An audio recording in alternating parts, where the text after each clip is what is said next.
Baik, pada video kali ini saya akan menjelaskan apa itu implementasi metode SAW untuk sistem pendukung keputusan dalam studi kasus penentuan lokasi pembangunan sekolah terbaik. Sebelumnya, perkenalkan, nama saya Cifu Simbo dari TI 5 D4 Informatika dengan NIM 23024-128. Kita lanjut. Di sini terdapat beberapa definisi, konsep dasar, dan tujuan. Apa itu metode SAW?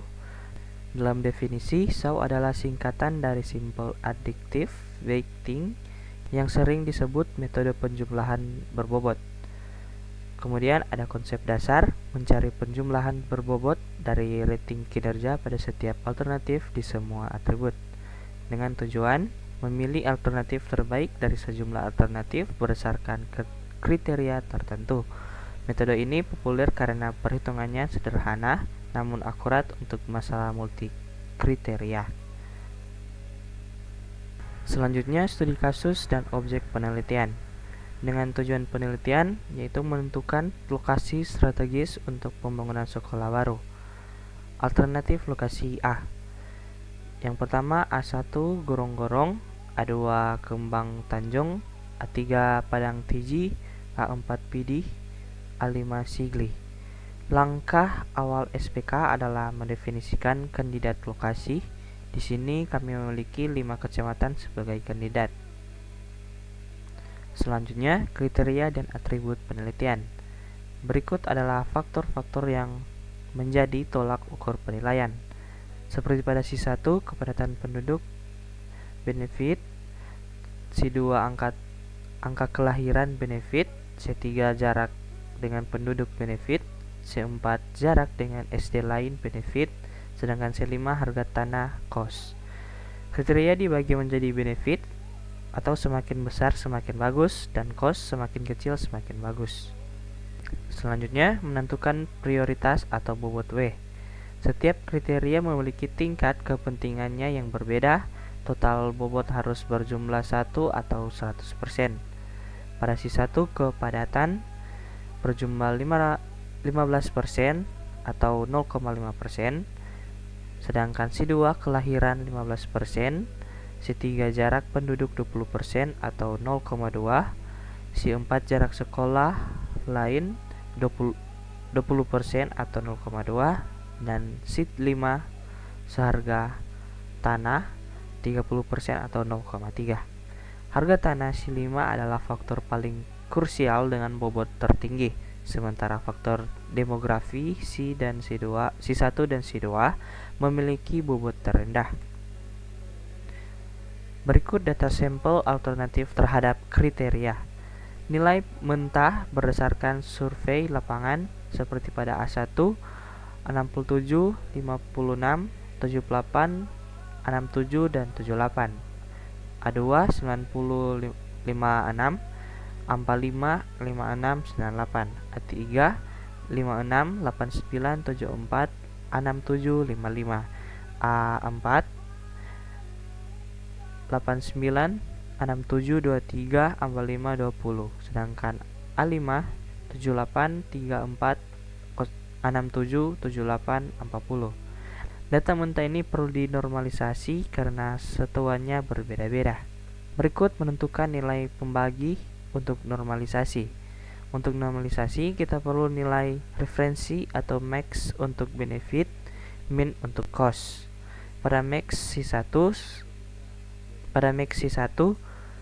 jumlahnya 90, max C2 89, max C3 78, max C4 78, sedangkan min C5 itu 20 atau nilai terkecil karena cost.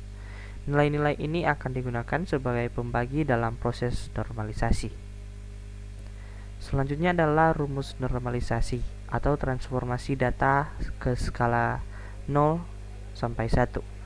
Menggunakan dua rumus berbeda sesuai sifat kriteria. Yang pertama untuk kriteria benefit C1 sampai C4 itu R_IJ sama dengan X_IJ per max dalam tutup kurung X_IJ.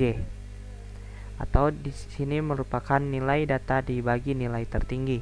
Sedangkan untuk kriteria cost C5 R underscore 1 IJ sama dengan min dalam tutup kurung X underscore IJ per X underscore IJ atau nilai terendah dibagi nilai data.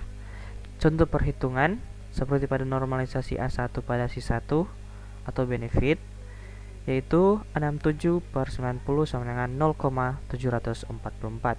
Sedangkan normalisasi A1 pada C5 adalah cost merupakan 20 per 78 sama dengan 0,256.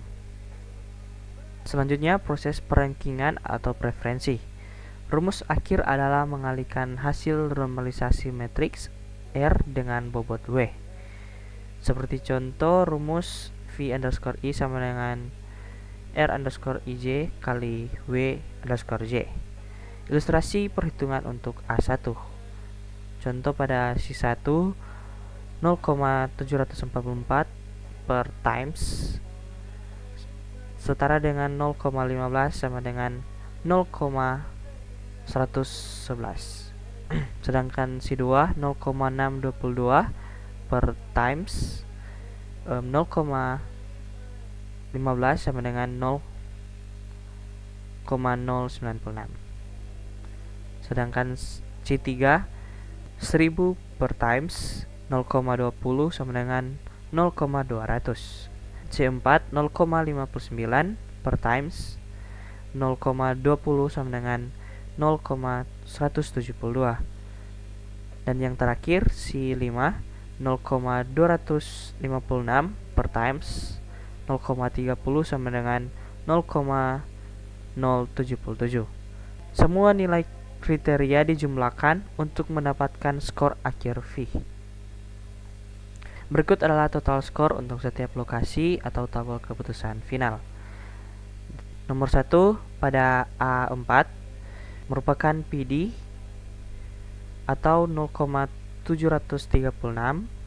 Nomor 2 A3 merupakan padang TG setara dengan 0,714. Sedangkan nomor 3 A5 adalah Sigli 0,71.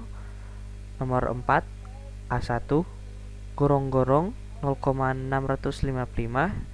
Nomor 5 A2 adalah Kambung Tanjung 0,565. Berdasarkan perhitungan metode Shaw, PD A4 adalah lokasi terbaik untuk pembangunan sekolah baru. Baik, sekian dari presentasi penjelasan metode Shaw saya. Kiranya teman-teman bisa mengerti dan mohon maaf jika ada persalahan kata, dan terima kasih.